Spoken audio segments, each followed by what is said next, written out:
지금으로부터 10년 전 2011년 7월 22일 저 유럽의 북유럽의 스칸디나비아 반도가 있습니다.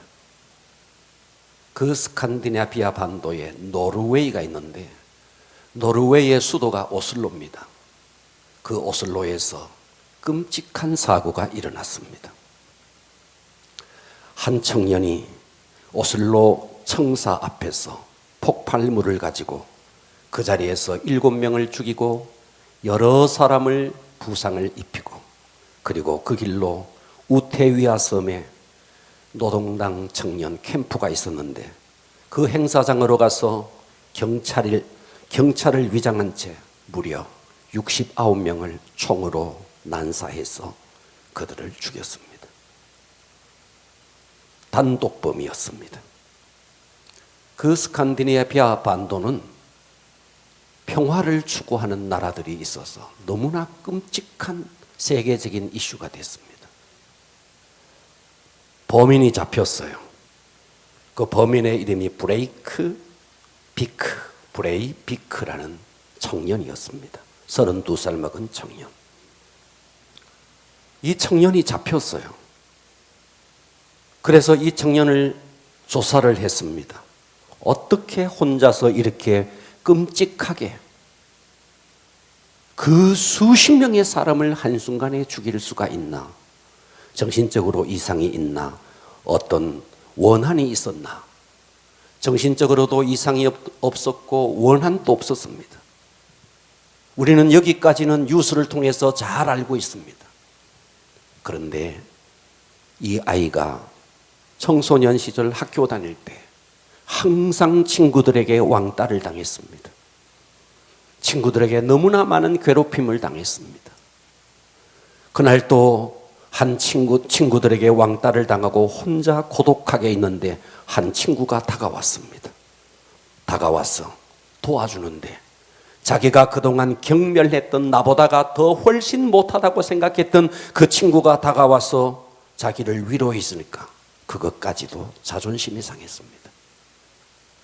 그래서 그 길로 미국을 건너갔습니다. 좀 더 남성답기 위해서 온갖 운동을 다 하고 근육을 키우고 성형수술을 하고 그리고 다시 노르웨이 오슬로로 돌아왔습니다. 그리고 친구들에게 갔는데 친구들은 여전히 자기를 받아들이지 못합니다. 그것이 이 속에 응어리가 되어서 결국 그런 끔찍한 범행을 저질렀습니다. 여러분, 우리 인간에게 여러 감정이 있습니다. 여러 감정 중에서 우리 인간이 가장 견디기 어려워하는 감정이 뭐냐 하면 모멸감입니다. 수치심. 모멸감입니다.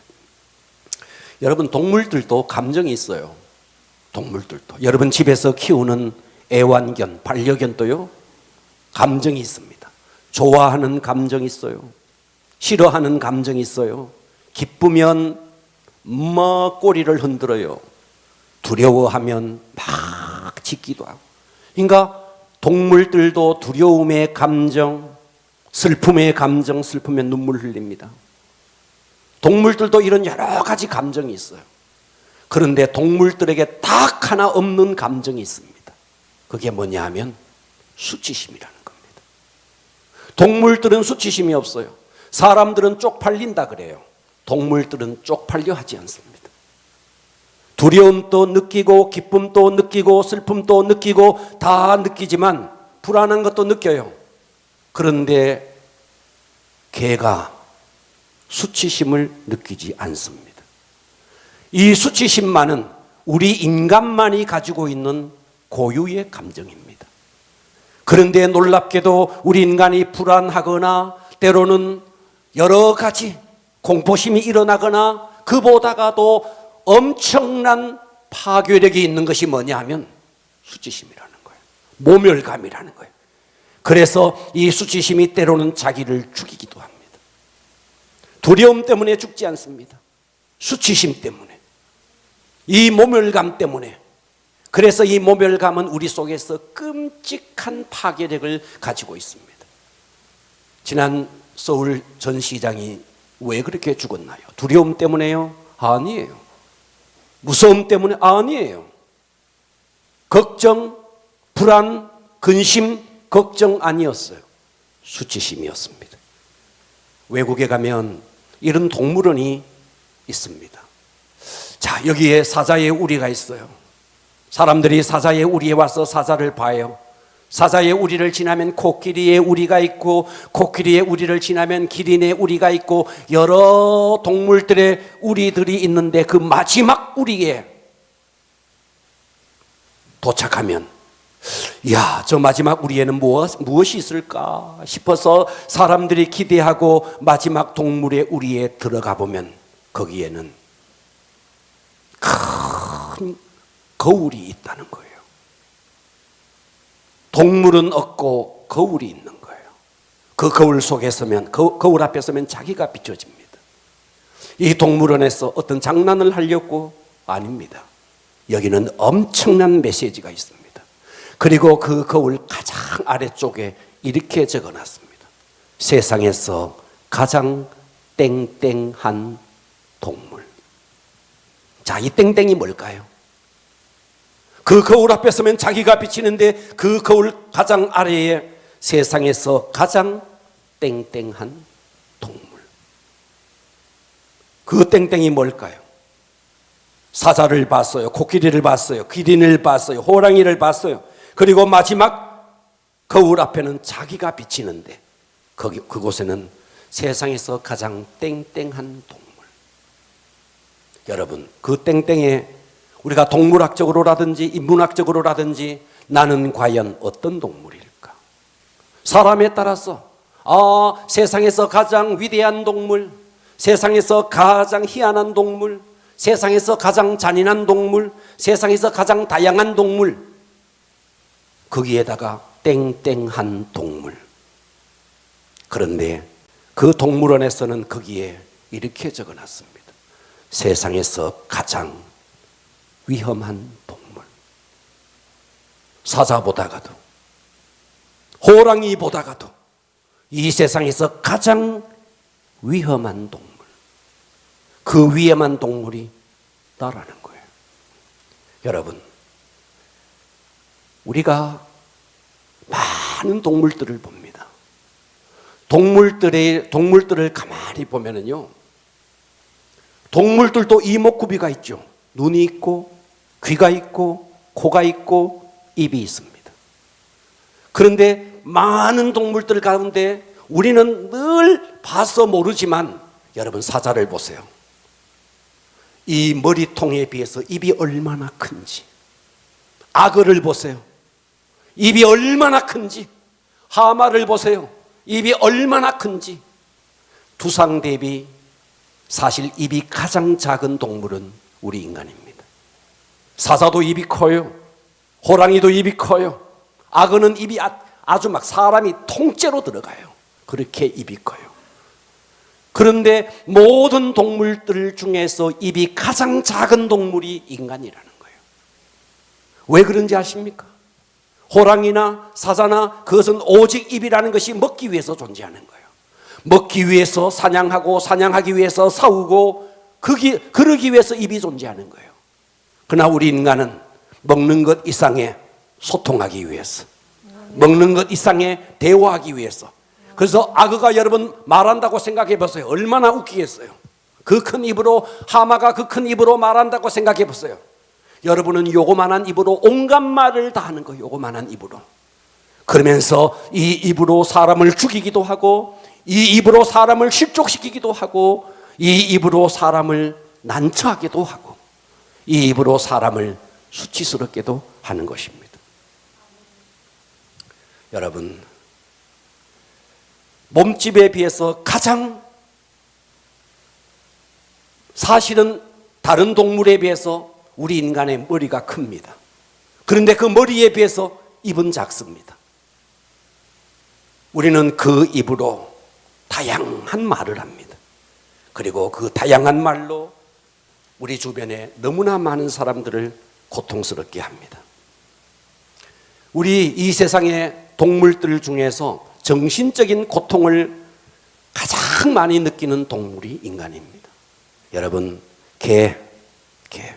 여러분 집에서 키우는 강아지 째려보고 먹을 것을 주지 않고 때리지 않고 육체적인 학대를 가하지 않고 뒤에서 그 강아지에 대해서 뒷담화하고 그 강아지에 대해서 절대로 육체적인 학대를 가하지 않은 상태에서 말로써 정신적인 고통을 줄 수 없습니다. 그런데 사람은 어때요? 손 하나 까딱하지 않고 정신적으로 치명적인 고통을 줄 수 있습니다. 이것이 인간이라는 겁니다. 그러니까 세상은 이렇게 수많은 관계 속에서 고통의 연속입니다. 자, 이런 고통의 연속 속에서 나는 고통이 없어야지, 없었으면 좋겠다. 우리는 이런 바람을 갖고 있지만 사람과 사람 사이에는 피치 못한 고통이 있습니다. 과연 우리가 이것을 어떻게 극복할 수 있을까? 오늘은 그 부분을 좀 다루고 싶습니다. 아멘. 은혜 받기를 바랍니다. 아멘. 자, 오늘의 설교 제목은 감동 목회를 위한, 제가 3감이라 그랬는데, 자, 3가지 감이 있습니다. 정말 이것이 오늘 여러분들에게 여러분의 심령에 하나님의 말씀으로 드러내지면 여러분의 삶에 기적이 일어날 것입니다. 아멘. 감동 목회를 위한 3감. 첫 번째는 타존감입니다. 뭐라고요? 타존감. 타존감. 자, 사전을 찾아보면 타존감이라고 나와요. 그런데 이 타존감이라는 말을 우리는 잘 쓰지 않습니다. 차라리 타존감보다는 자존심이라는 말을 더 많이 써요. 그래서 타존감이라는 말은 사실은 자존심과 엇비슷합니다. 타존감이 뭐냐? 타인이 나를 인정해주고 타인이 나를 존중해줄 때 내게서 느끼는 감정이 타존감입니다. 자, 저 사람이 나를 어떻게 말하느냐? 저 사람이 나를 얼마나 인정해주느냐, 인정해주지 않느냐, 저 사람이 나를 받아들여주느냐, 받아들여주지 않느냐에 따라서 내 감정이 왔다 갔다 하는 것입니다. 이것이 타존감입니다. 그러니까 이 타존감이 높으면 높을수록 사람을 의식합니다. 저 사람이 내게 뭐라고 말했느냐, 사람에 대해서 엄청나게 신경이 쓰입니다. 그런데 이 타존감과 자존감, 이 자존감은 뭔데? 내 스스로가 나를 인정해주고 내 스스로가 나를 존중해줄 때 느끼는 감정이 자존감이에요. 그러니까 이 자존감이 높으면 어떠냐니까 타존감은 내려갑니다.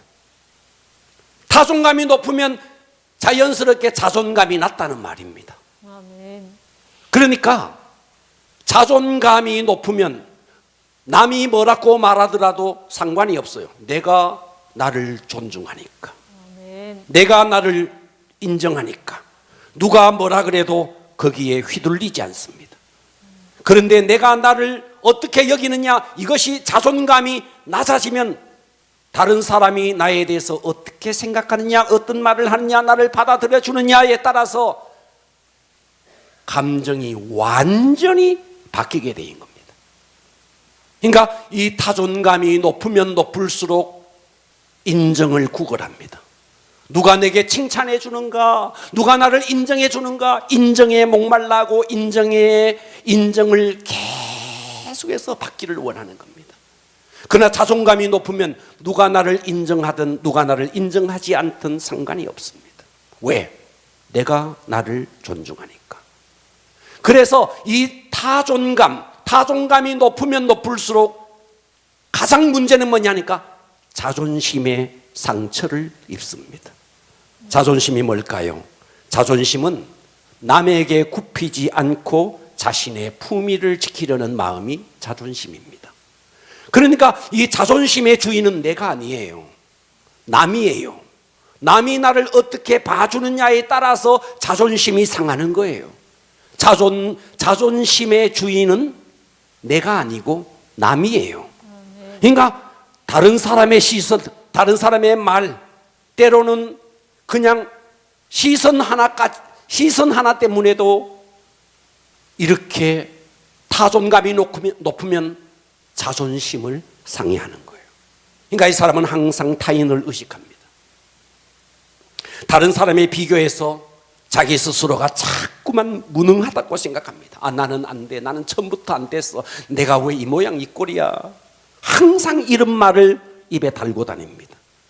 다른 사람이 조금만 자존심을 상하게 하면 화를 냅니다. 그리고 싸웁니다. 얼굴을 붉힙니다. 다른 사람에 의해서 엄청나게 영향을 받습니다. 누가 한번 말을 하면 이불을 뒤집어 쓰고 공격하거나 아니면 자기만의 동굴로 들어갑니다. 그래서 이 사람은 자존감이 낮기 때문에 계속해서 사람들에게 인정을 구걸합니다. 사랑받기 위해서 온갖 일을 다 하는 거예요. 내가 이렇게 하면 사랑을 받을 수 있을까? 자존감이 높으면 타인의 칭찬에 목말라 하지 않습니다. 그래서 이 자존감은 상대를 의식하니까 어떤데 자꾸만 스스로가 무능감을 느끼고 자격지심에 빠지고 피해의식에 빠지고 계속 그렇게 살아가는 것입니다. 사람을 볼 때 고든 시선으로 보지 않고 항상 삐뚤게 보는 습성이 이 사람에게 있는 겁니다. 누가 뭐라 그러면 계속 입에 불평과 불만을 달고 다닙니다. 밥을 못 먹고 들어눕습니다. 자존감이 낮는 사람이 제일 많이 하는 소리, 뒤에서 뒷담화를 합니다. 그 사람 그렇지, 그래 그렇지, 계속해서 뒷담화를 합니다. 누가 나를 조금만 싫어해도 모든 것을 포기하고 싶습니다. 도망가고 싶습니다. 자, 여러분 어떠세요? 여러분은 혹시 이 타존감이 높아서 다른 사람의 인정에 목말라 하고 그것 때문에 내 자존심을 상해하고 공격하거나 아니면 나만의 동굴로 들어가는 그런 사람이지 않습니까? 대학을 졸업하고 취업을 했는데 그 엄청난 경쟁을 뚫고 취업을 했는데 취업한 청년들의 28%가 1년 안에 회사를 그만둔다는 통계가 나왔습니다. 왜 1년 안에 그렇게 힘들게 직장에 들어갔는데 왜 1년 안에 그만둘까요? 상사가 지금까지 가정에서는 우리 아들 최고, 우리 딸 최고로만 자랐는데 세상이 그렇습니까? 세상에도 갔는데 당신 최고라고 말해줍니까? 그러니까 조그마한 말에 자존심이 상하는 거예요. 그래서 적응하지 못하는 거예요. 요즘은 다 아이들을 하나 둘 낳습니다. 집에서는 다 왕자예요. 집에서는 다 공주예요. 엄마가 다 해줘요. 심지어 대학 가는 아들의 수강 신청을 엄마가 해줘요. 이런 일이 있어요. 엄마가 알아서 수강 신청을 다 해주는 거예요. 이런 아이가 직장을 들어갔어요. 직장 들어갔는데 직장 상사에게 회식하는 날 우리 아들 빼달라고 엄마가 상사에게 전화를 다 해요. 이런 아이가 군대를 갔는데 군대의 지휘관에게 전화해서 우리 아들 그 지뢰매설 작업 그거 지뢰가 이렇게 매설되어 있으면 그것을 지뢰를 빼내요. 이 일을 하는데 우리 아들 빼달라고 지휘관에게 이거 신문에 났는 이야기예요. 제가 없는 이야기 하는 거 아니에요. 아들이 군대 갔는데 지휘관에게 전화를 해서 이런 지뢰 제거 작업을 우리 아들 좀 빼달라고. 이런 엄마 밑에 자란 아들, 이런 엄마 밑에 자란 딸. 집에서는 옥이야 금이야. 집에서는 왕자요 공주라. 그런데 세상에 나가니 그렇습니까? 세상은 만만치 않습니다. 그러니 세상의 그 세파 속에 조그마한 말에도 휘둘리고 조그마한 말에도 자존심을 상해하고 세상 속에 적응하지 못하고 도태하는 이것이 오늘의 현실입니다. 여러분, 자존심의 상처를 받아서 다 타인을 의식하고 타인에게 인정받아야 되고 저 사람이 나를 인정해 주느냐 존중해 주느냐 여기에 매달려 있는 오늘 작금의 우리의 모습이지 않을까. 미국에서 어느 대학에서 이런 실험을 했습니다. 지나가는 사람을 좀 우리가 실험을 좀 할 테니까 우리 연구실로 좀 들어오시오. 그래서 지나가는 사람들을 무작위로 연구실로 알바비를 주겠습니다 하고 사람들을 모집했습니다. 자, 지금 여러분의 얼굴에 흉터를 하나 그려줄 겁니다. 그리고 전문 메이크업 하는 사람이 와서 왼쪽 뺨에 흉측한 흉터를 그렸습니다. 그리고 그들에게 이렇게 말했습니다. 오늘 여러분의 얼굴에 거울을 보십시오. 여러분의 얼굴에 이런 흉터를 그렸습니다. 지금부터 밖으로 나가서 사람들을 만날 때 그 사람들이 당신들에 대해서 어떤 느낌을 가지는지에 대해서 그것을 돌아와서 이야기해 주면 됩니다. 이렇게 이야기를 했습니다. 그리고 이 왼쪽 뺨에 다 흉측한 흉터를 그리고 거울을 보여주고 마지막 나가기 전에,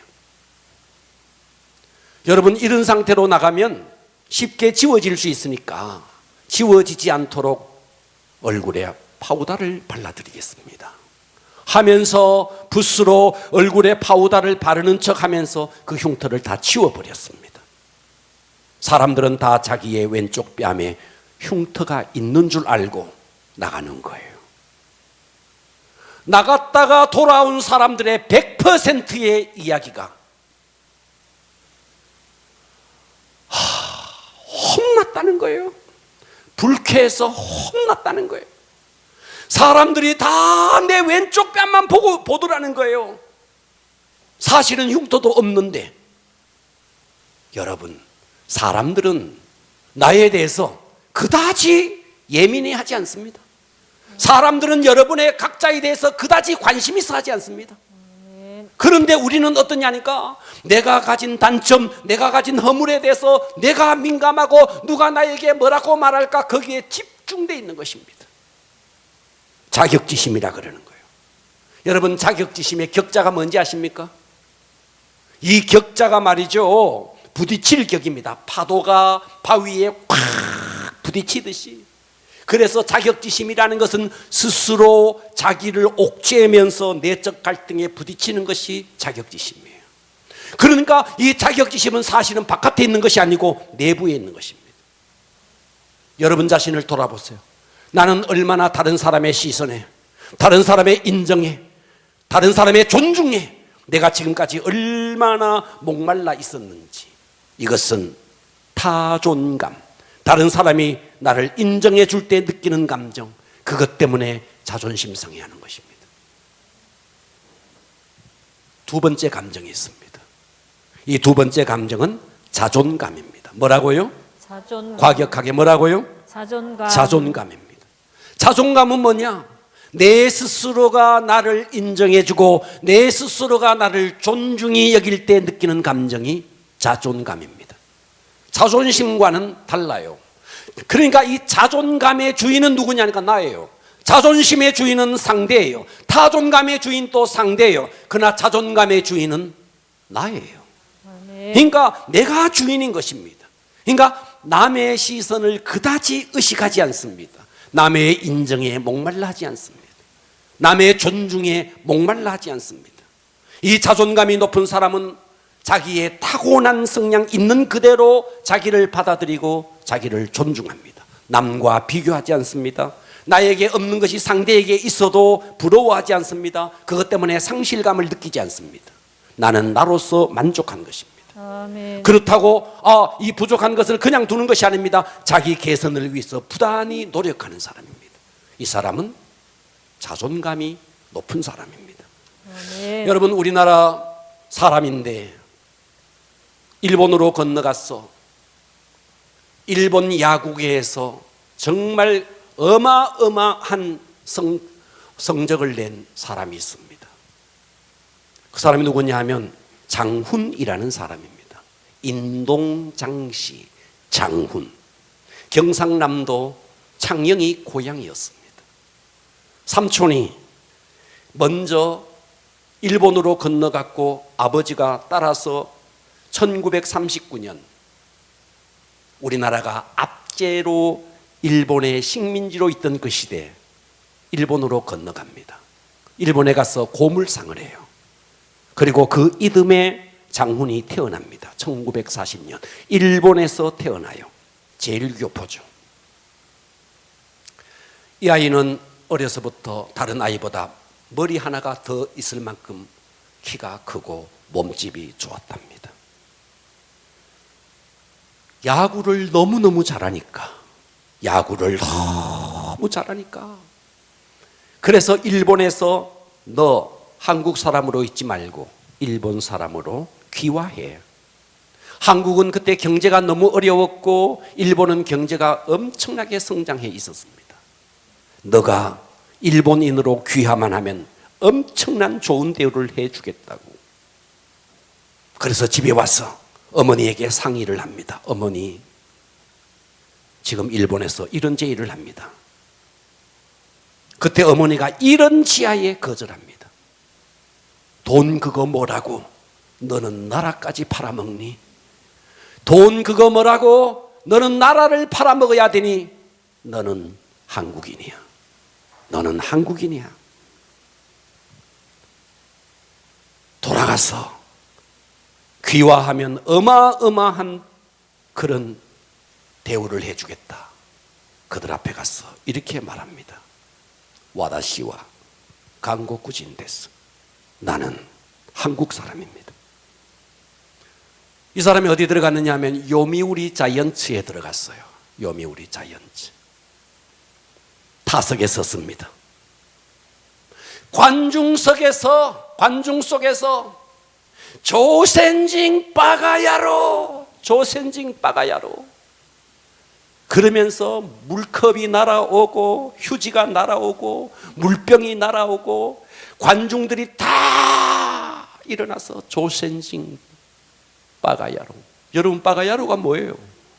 우리말로 바보? 멍청구리 바보라는 뜻이죠. 조센징 빠가야로. 물병이 투척됩니다.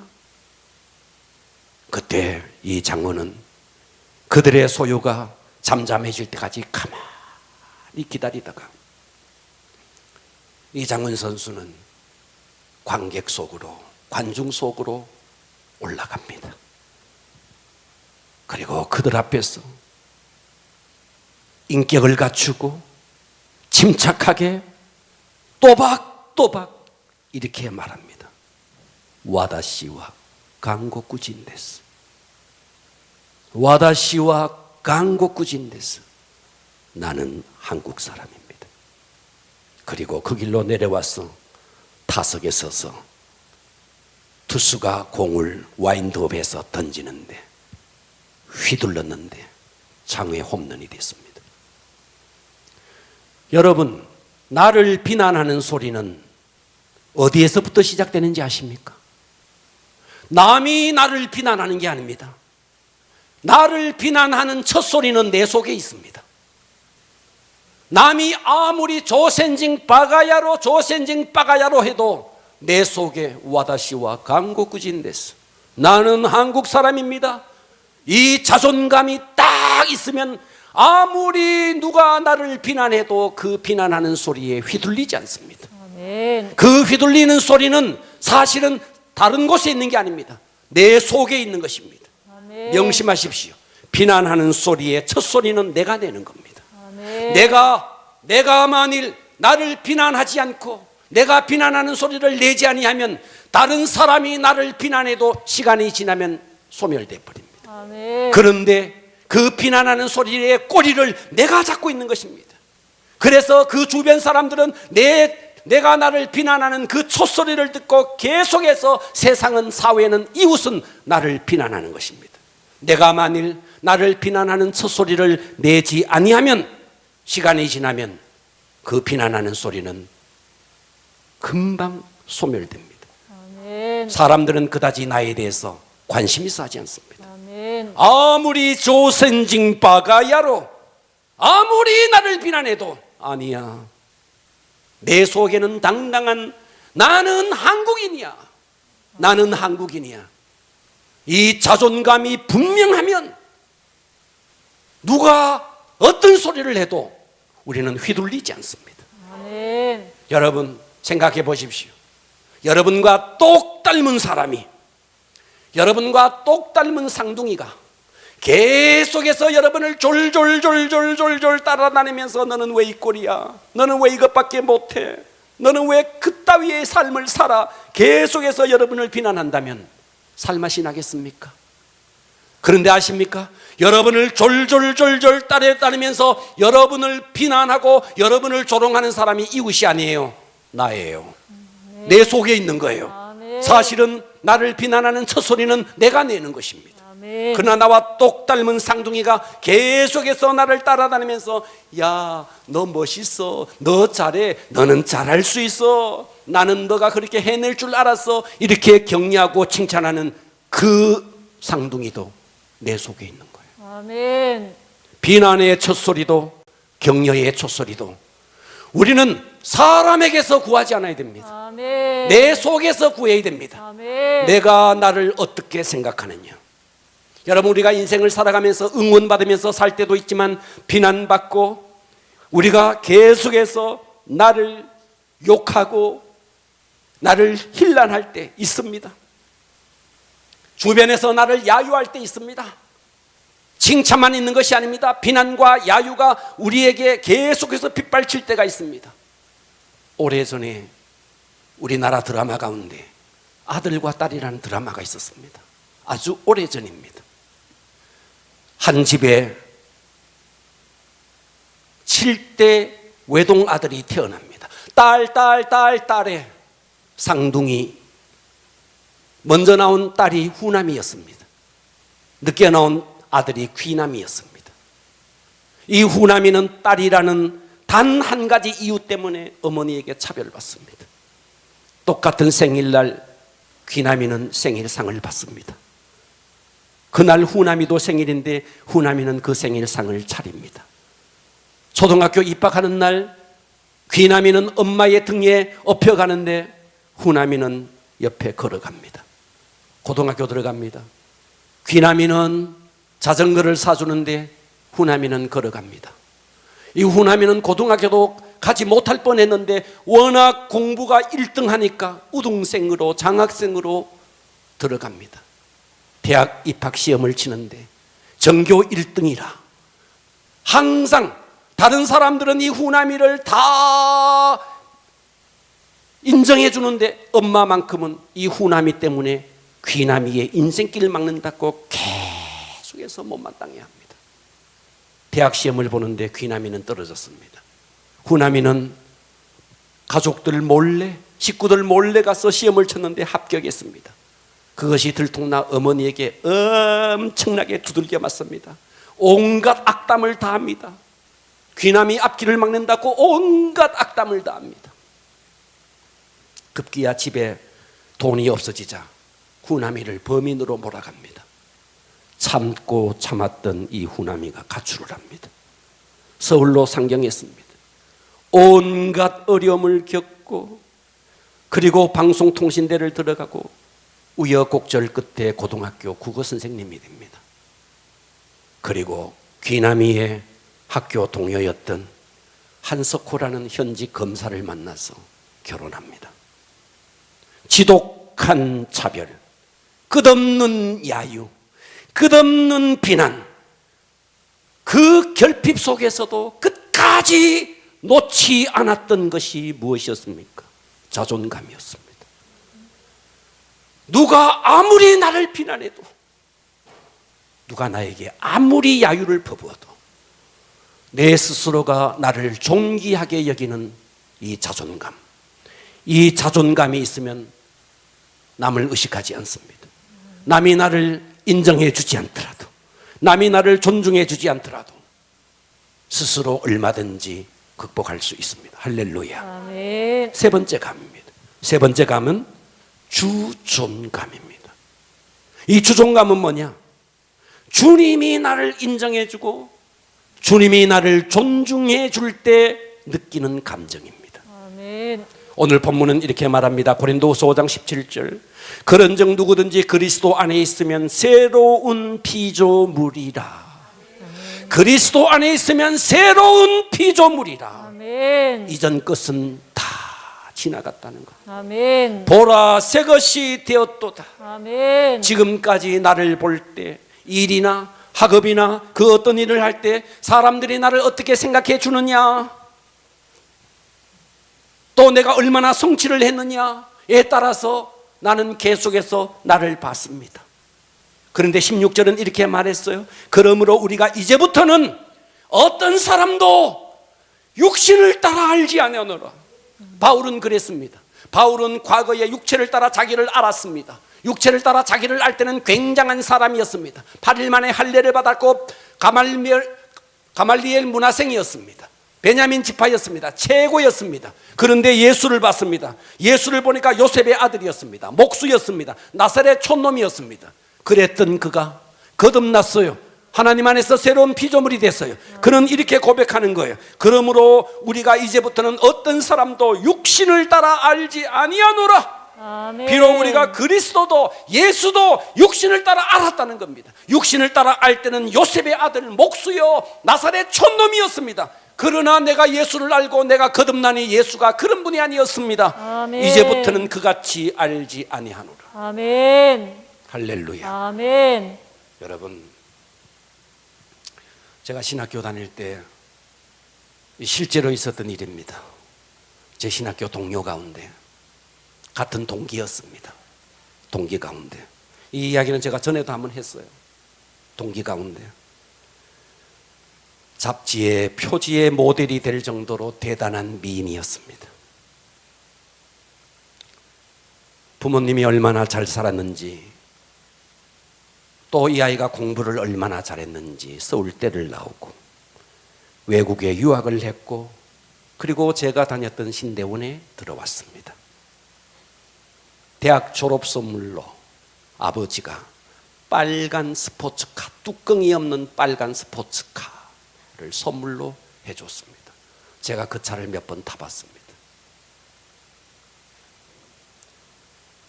우리나라는 지금에 와서 머리에 물들이지만 제가 신학교 다녔던 1980년대는 노랑머리라는 게 없었습니다. 그런데 이 친구는 외국물을 먹었는지 이미 그때 노랑머리를 해가지고 왔습니다. 노랑머리 찰랑찰랑하면서 왔습니다. 검은머리 촌스럽다고 노랑물을 드렸습니다. 신학교에서 항상 톱을 했습니다. 교회 음악 시간에 과목이 교회 음악 과목이 있습니다. 그 교회 음악 과목 시간에 한 사람씩 앞에 나가서 찬송가를 부르는데 저도 나가서 불렀습니다. 음정 박자 틀려서 시약점 받았습니다. 그 친구는 A 플러스를 받았습니다. 노래를 또 얼마나 잘하는지. 외모면 외모, 실력이면 실력, 학벌이면 학벌, 무엇 하나 부족함이 없는 아이였습니다. 신학교 다닐 때 MT를 갔습니다.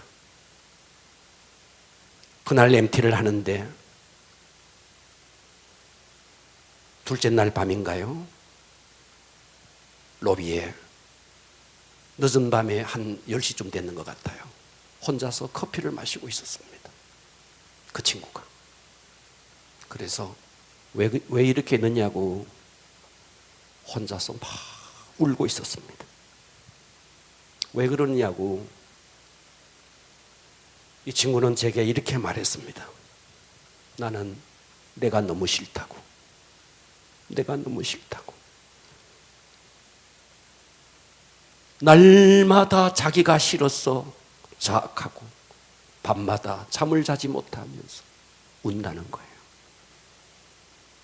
객관적으로 한 사람이 이렇게 많은 조건, 이렇게 좋은 배경을 갖추어도 될까 할 정도의 모든 것을 완벽하게 갖춘 그녀는 자기가 싫다는 거예요. 자기가 너무 밉다는 거예요. 다른 사람이 되고 싶다는 거예요. 여러분, 우리는 내가 많은 것을 소유해도 그것으로 만족한 것이 아닙니다. 아멘. 우리 곁에 정말 내가 살아가는 삶의 목적과 사명을 깨닫지 못하면 내가 누구인가? 주님 안에서 나는 누구인가? 나는 하나님의 형상으로 창조된 피조물. 나는 하나님의 형상. 그런 나를 하나님은 나를 자녀 삼아 주시고 나에게 생기를 불어넣어 주셔서 하나님과 교제할 수 있는 유일한 하나님의 형상.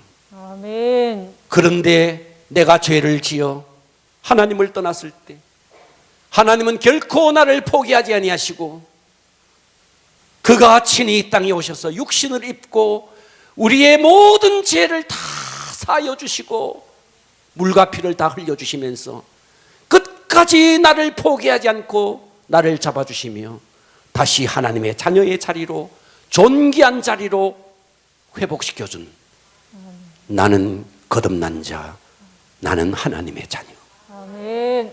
할렐루야. 아멘. 여러분, 우리가 옷을 입고 있지만 옷이야 이 옷을 입고 있다가 벗어버리고 또 다른 옷을 입습니다.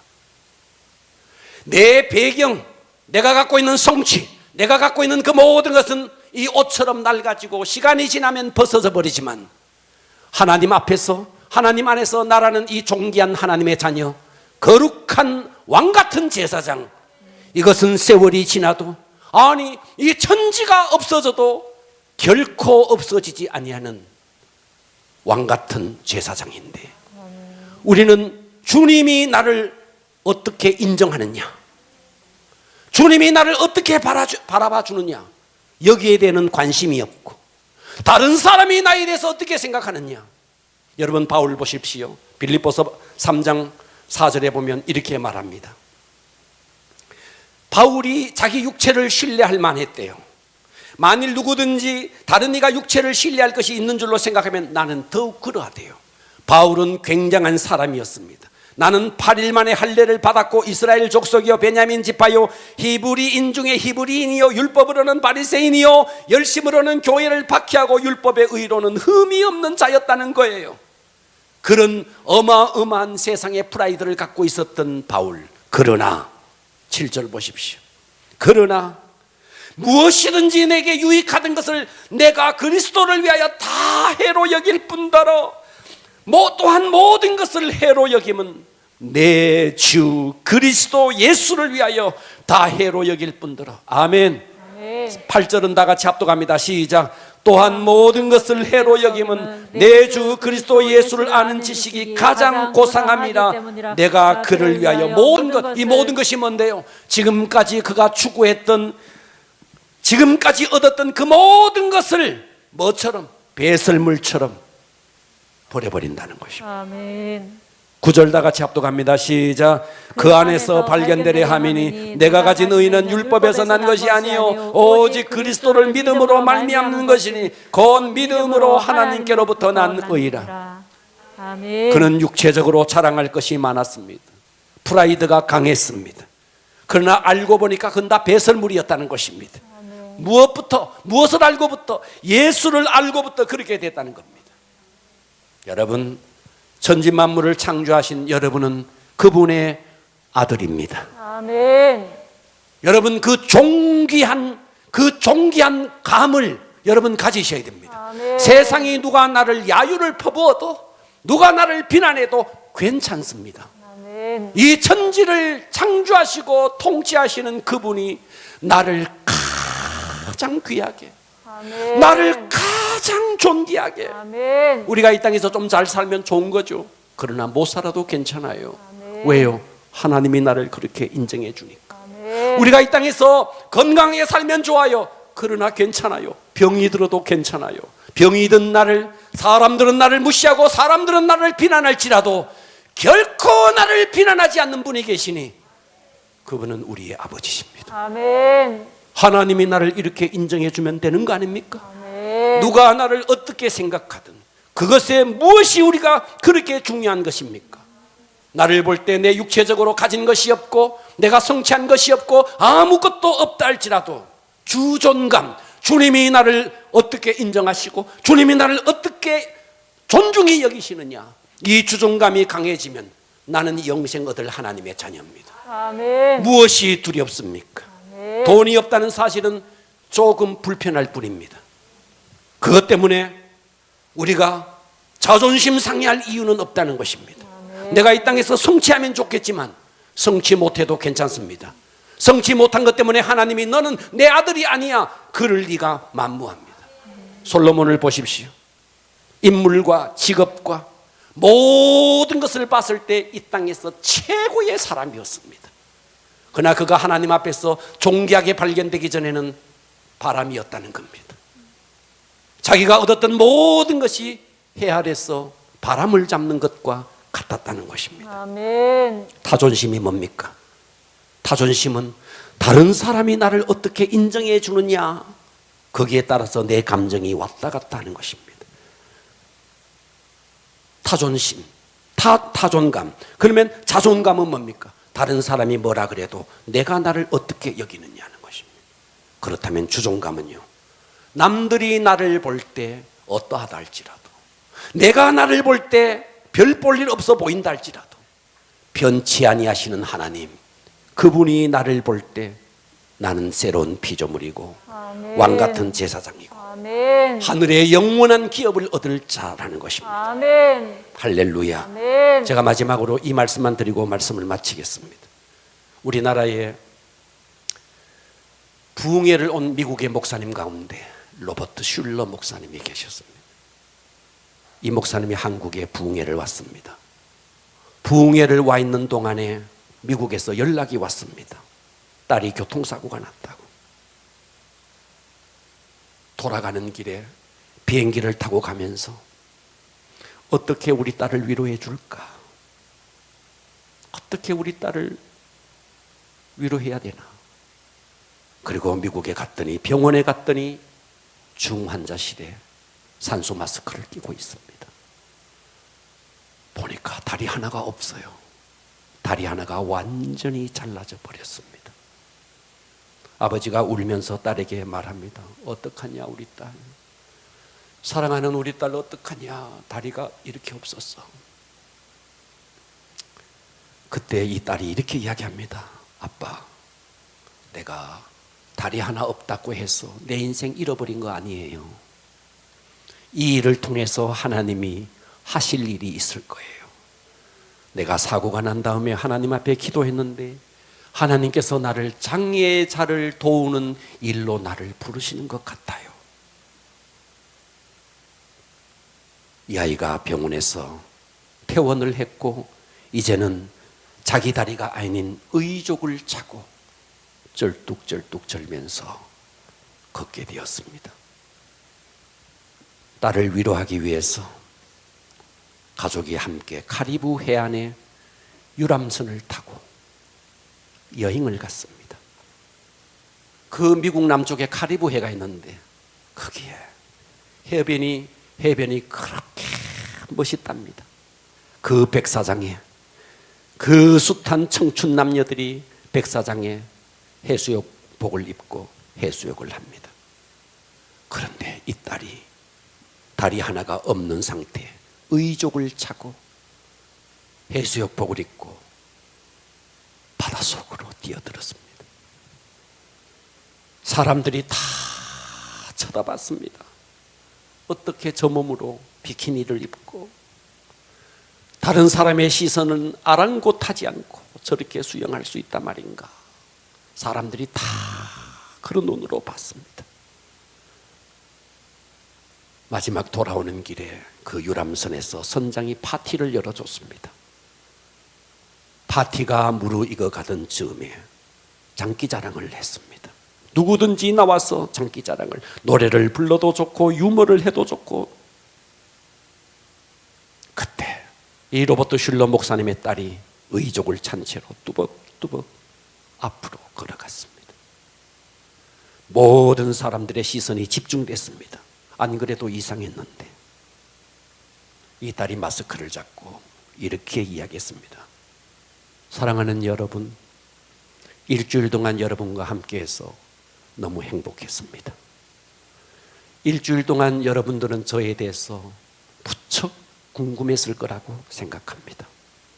저는 다리가 하나 없는 의족을 차고 다니는 사람입니다.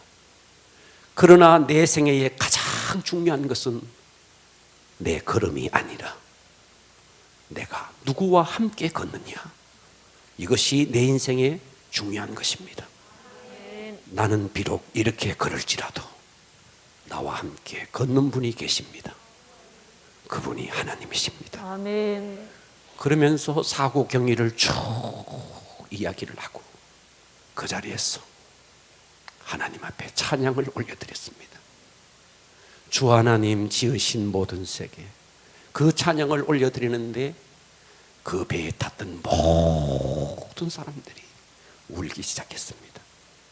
자기들은 외모가 더 뛰어난데, 자기들은 더 좋은 직장을 가지고 있는데, 자기들은 더 좋은 학벌을 가지고 있는데 시기하고 질투하고 그러면서 미워하고 사람들을 깔아내리고 경쟁하고 뒷담화하고 다른 사람을 그대로 받아들이지 못하고 시기하며 살아왔던 자기들이 너무너무 부끄러워서 그 자리에서 오열하면서 통곡하기 시작했습니다. 이 사람은 주님이 나를 어떻게 인정해 주느냐, 사람들의 시선은 그다지 중요하지 않았습니다. 주님이 나를 어떻게 인정해 주느냐, 주님이 나를 어떻게 존중해 주느냐, 나는 하나님의 자녀, 나는 하나님의 존귀한 딸. 아멘. 할렐루야. 아멘. 사업이 어려우면 좀 어떻습니까? 내가 누구인데요? 나는 하나님의 아들인데요. 내가 좀 가정의 위기가 오면 어떻습니까? 내가 누구인데요? 이 주존감이 분명하면 우리는 세상 사람들의 인정에 목말라지 않고 아멘. 주님 바라보면서 승리할 수 있습니다. 아멘. 여러분, 지난날 과거에 너무 연연하지 마시고 우리가 지나간 과거 때문에 고칠 수 없는 애석함은 있지만 과거는 과거일 뿐입니다. 아멘. 우리가 트라우마, 이 트라우마가 뭡니까? 과거에 겪었던 고통이나 충격으로 인해서 그 유사한 상황이 내 삶에 닥쳐왔을 때 느끼는 불안 증세가 트라우마입니다. 이 부정적인 과거는, 이 트라우마는요, 뭐와 같느냐? 여러분 방에 붙어있는 무서운 사진과 같은 거예요. 사진이에요, 사진. 사진 속에 있는 호랑이가 나와서 나를 물지 못해요. 사진 속에 있는 사자가 나와서 나에게 어찌할 수 없어요. 털끝 하나 건드릴 수 없어요. 트라우마는 사진일 뿐이에요. 아멘. 지나간 것일 뿐이에요. 아멘. 그러나 하나님은요, 지금 또 살아서 아멘. 지금 또 역사하시고 아멘. 조그만한 신음에도 응답해 주시는 아멘. 그분은 지금 또 여러분의 귀에 귀를 기울이시는 분. 아멘. 왜 우리가 과거의 트라우마에 갇혀서 신음하며 고통해야 합니까? 주님이 나를 어떻게 생각하느냐? 이 주존감으로 단단해져서 아멘. 승리하는 여러분이 되기를 축복합니다. 아멘. 기도하겠습니다.